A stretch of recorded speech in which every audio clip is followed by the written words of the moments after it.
tamasa Shna cake lani ka cake mixing ceremony ka balong hynne ka sngi ha Hotel Polo Towers kalalong ka ba shongshit bha namar kilami bon ngut nongshet kiba wan ban snohkti lang ban Shet cake Uba Heh Bha ka jingpynlong ka te ka tamasa Shet cake ka ba he bat shongshit bha kalong artad kum bynta ban pynkhreh na ka bynta ka ni ka aiom tlang ka ba ka aiom baki tamasa bat ki jingsngewbha ba harukom kkynthup na du ka tayo Christmas bat ru ka jingpynkreh na ka bynta ka snam thamai Hakani ka sngi la pendan kam le ki pau kilo ki so terkhong ki baju pendan kam hakaba Shna ya ki cake kkynthup na du ki umso ki masala bat ki we kumju ru bat ya kangam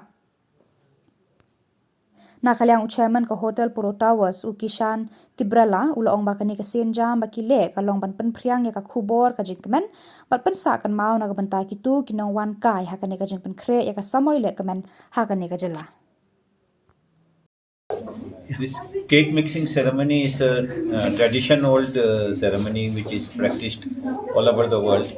No doubt it has come from the Europeans to us.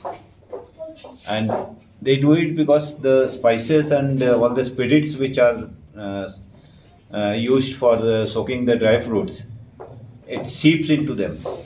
So that what we have done today, it is not going to be grounded just now. It will be preserved for at least a month, and then only it will be ready to go into the dough. And when the spirits soak into the dry fruits and all that, the flavor that we get of the Christmas cake is enduring. It's more enduring. It lingers in our mouth.